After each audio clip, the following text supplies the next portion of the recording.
All right, so starting in 3.1, we're going to sort of take a little step back into, I'm estimating third grade because my daughter's in third grade and she came home recently talking about statements. And that's where we're going to start, and this is about statements. So to start with, a statement, okay, let's get white. Bless you. A statement is simply a declarative sentence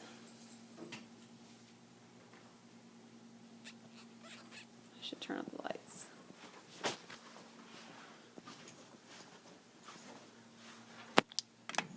Whoa.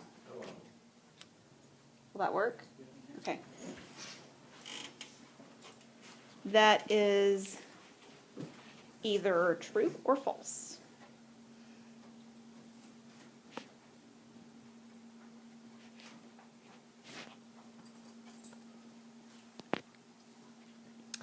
Example. I ate cereal for breakfast.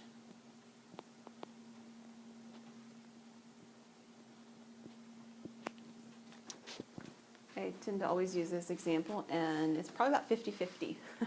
Today it's false. I did not eat cereal for breakfast. But it's either true or false. It doesn't say that I couldn't have eaten anything else or that's the only thing I ate or anything like that. It's just a statement that's either true or false. Okay? So take a look at these two and decide. Yield to oncoming traffic. Is that a statement?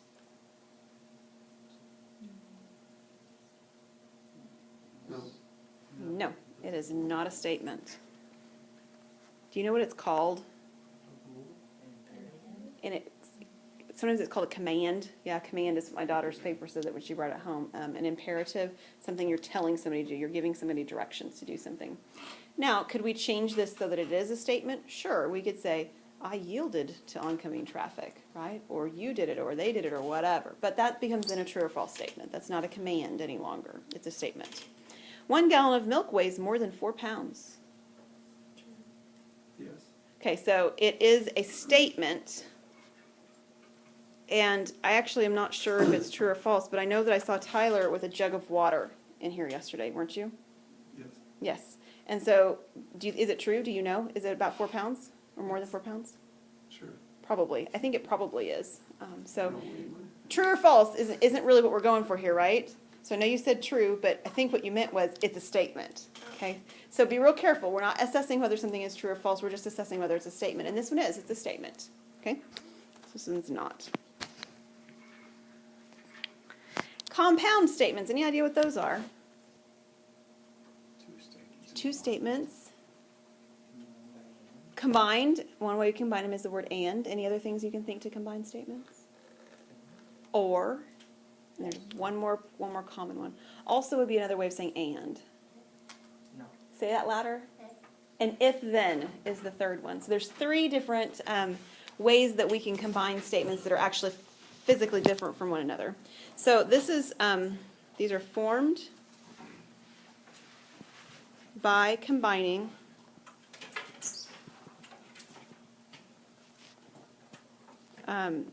two or more statements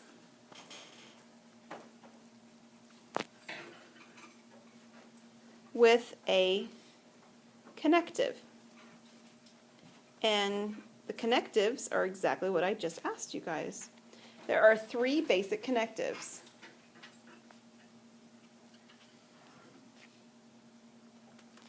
There's and, there's or, and there's the if, then.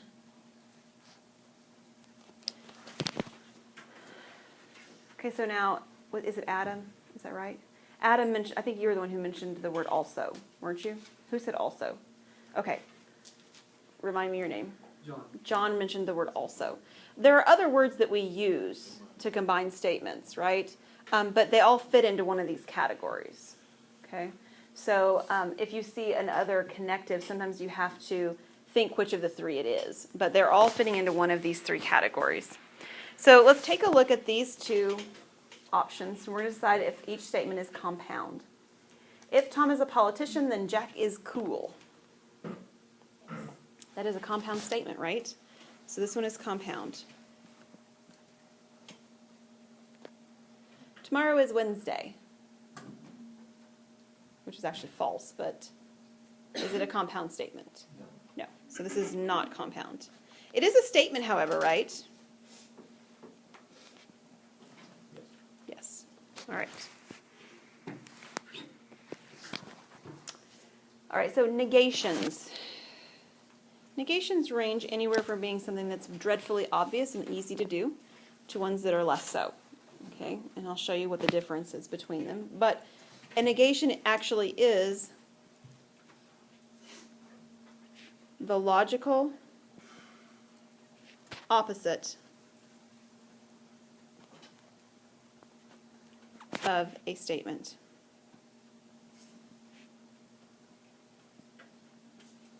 So we're going to do the same example I did a minute ago. I gave you a statement that was, I ate cereal for breakfast.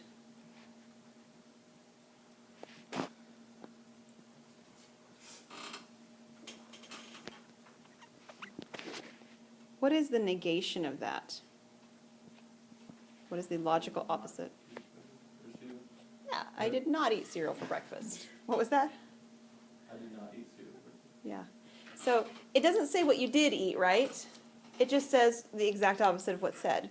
So we use the word not a lot in it, or didn't, or something like that. So I did not eat cereal for breakfast. It doesn't say I ate eggs. These are not logical opposites. They're opposites, but they're not logical opposites, sort of excluding anything else. So you might think, okay, well that sounds easy. Now first let me tell you, the negation actually uses this tilde. That's the notation. So this is the tilde you see just like on keyboard, okay? So if you see a statement and you see a tilde in front of it, that's the negation. Mine's not very pretty. Let's try one more time. That's called a tilde? Mm-hmm, that's called a tilde. Yeah. Quantifiers cause grief with negations. They make negations tricky. All right? So let me talk about what quantifiers are.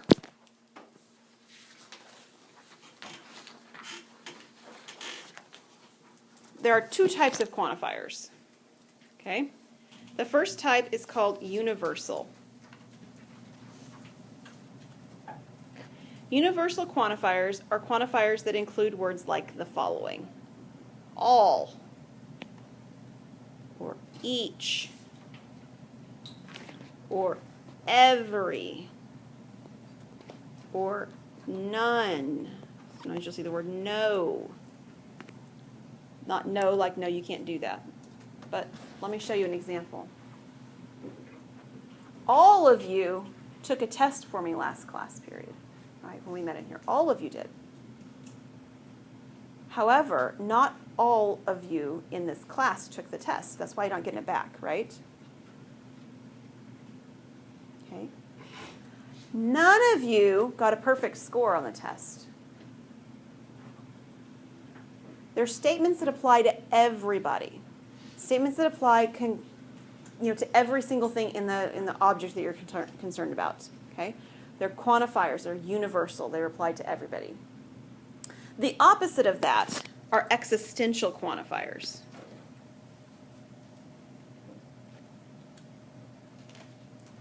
And the root word of existential, do you see it?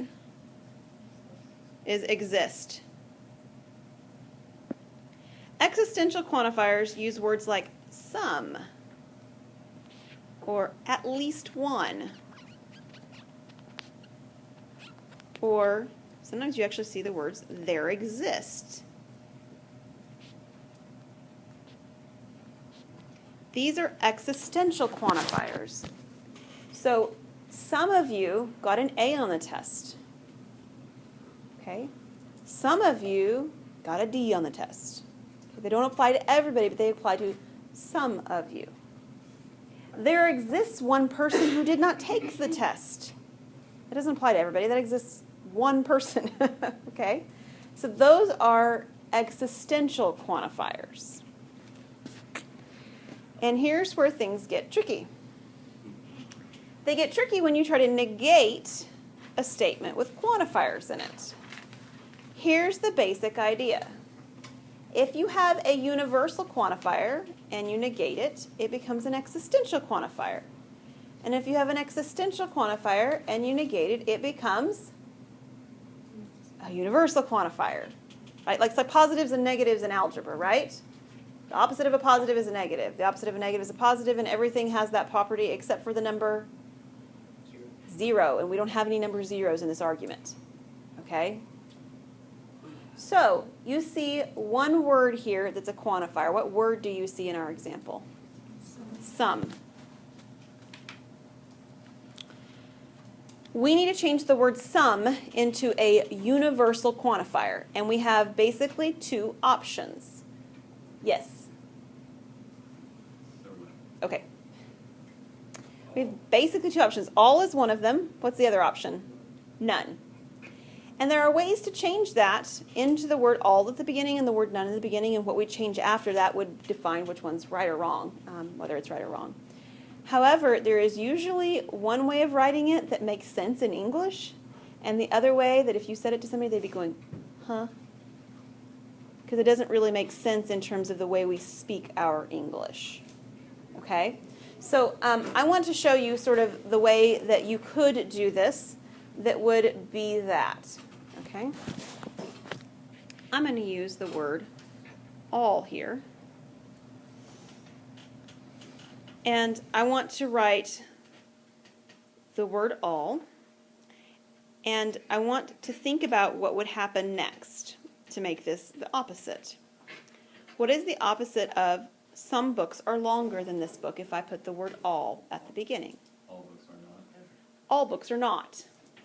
So let me actually do something different than what Damon said, which is correct. What you have is correct. A lot of times I'll see students say something like, all books are longer than this book. So they changed the sum to an all, but they didn't change anything else. That's not a negation. In fact, it's a stronger statement that's already here, right? Some books are longer than this book. All books are longer than this book. Well, that's not the negation. That's not the opposite, is it? So the negation for this would be all books, say it again, Damon, Are not longer than this book. are not longer than this book. And that is written correctly. And if you wrote this down, it'd be okay. But hopefully if you read that, you're kind of like me and you're scratching your head and going, well, that sounds a little weird. All books are not longer than this book. There's something about that our English doesn't work that way. Our English isn't, if you wrote this in the middle of your English paper, your English teacher would circle it and say, what are you trying to say? Say it better, right? So I'm going to say it better. I'm going to say it in a way that makes more sense in English. Instead of changing the word some, I'm going to change the word to none, or no. I'm going to use the word no. What would I say next? Right, and then I don't actually change anything else in the statement, do I? No books are longer than this book. And when I read that second statement, I say, oh, okay, so you're talking about you have a book that's the longest book in the world. And maybe you do or maybe you don't, but that's what you're saying. And I can read that second statement and I know that's what you're saying. But if I read the first statement, it really makes me have to think about what that meant. Do you see the difference? They're both technically correct, but the second one sounds more reasonable. Are you with me? So I'd like for you to make the reasonable one, but if you put the other one, we would be okay and we'd still be friends. Yes, Britton? Could you also say all books are shorter than this book? Is that acceptable? Not quite. Okay. Because you've left out a condition if you do that. You know what you left out? Because they're not longer than that book, but they can still be as long as that book. Let's think. Some books are longer.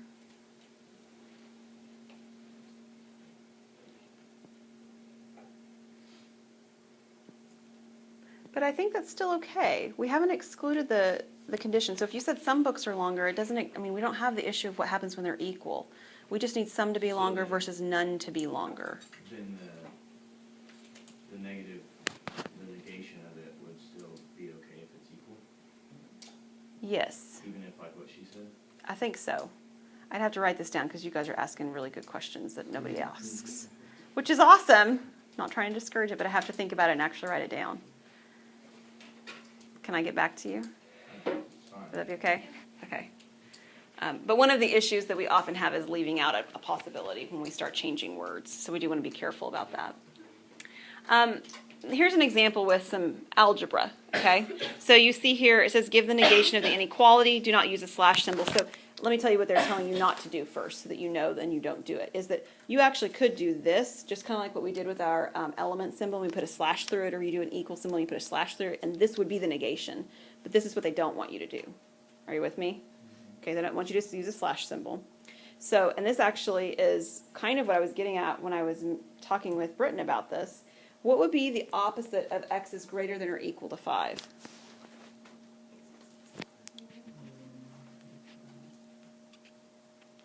Yeah, less than 5. Right? It's everything that's not included there. So it's not equal to? No, because if it were equal to, it could be satisfying both at the same time. Yes, so we want to include everything that's not already included. Yeah. All right, so there are 3 different types of connectives that I mentioned before. And then there's actually this isn't really a connective, but it's in the same box in your book, so I'm going to include it here. We have the word and, which I mentioned before. And has the symbol that looks like an upside down V, or maybe like a caret on the keyboard, the caret when you do like exponents or something like that. The word or is a connective, and it actually uses the letter V as the connective symbol. And then we mentioned this one earlier, and this is the word not, and that one uses the tilde. And the type of statement that each of these are is what's going on here next. It's what we call them. When we have an and statement, this is called a conjunctive or a conjunction.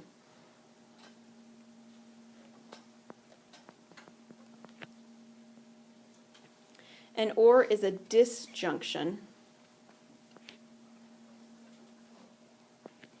And the tilde, we already mentioned before, is a negation.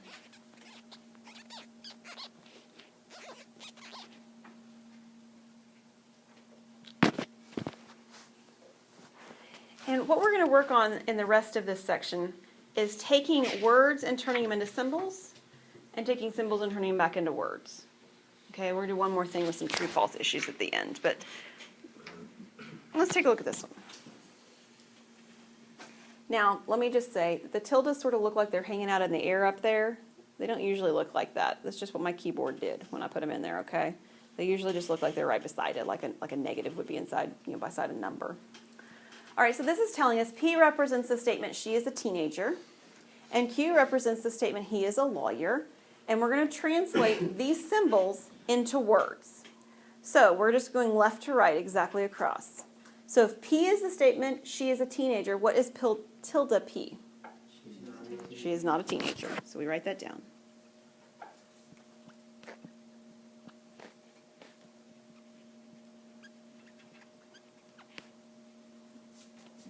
All right, what is that symbol that's in the middle there? What does that mean?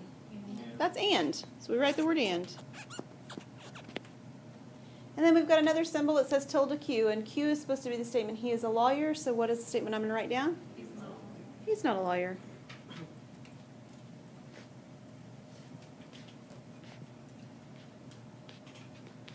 At this point, we're not attempting to sort of make a sentence that, for lack of better terms, makes sense with something we're talking about. We're just working on the translation. Okay, so I don't really care whether this makes any sense to you. She's a teenager and he's a lawyer, or whatever.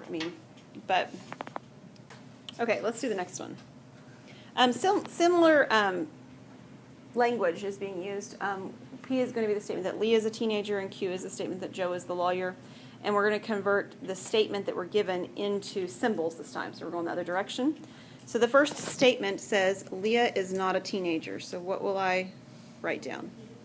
Tilde P. Then I've got the connective or, which looks like a V. And then I have the statement Joe is a lawyer, which is a Q. Simple enough? Words into symbols, symbols into words. It's kind of like when you were doing math and we used things like The word and means add things together, or the word is means equals, kind of like that. All right, one more is we're going to decide a statement with the quantifiers is true or false. And these may be a little tricky. It just depends kind of on your mathematical background. However, the first one you've seen before because we've talked about it. In fact, both of these particular ones we've seen before because we talked about them back in chapter 2. First, it says all irrational numbers are real numbers. Do you remember me doing a giant diagram? It was a rectangle. I cut it in half, and I put squares inside of it and all that kind of stuff. This is what this is going to be referring back to. Irrational numbers. Where were those irrational numbers? Were they all inside of the real numbers rectangle? Yes, they were. The big outside rectangle was real numbers. Then we split it. What did we split it into? Irrational and rational. So if this says all irrational numbers are rational numbers, that one would be false. But all irrational numbers are real numbers, that's true.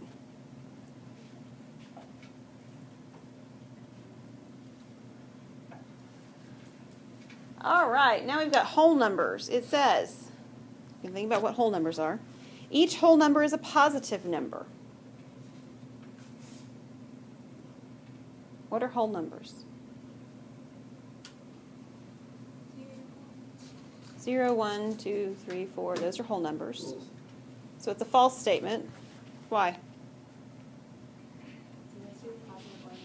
You got it.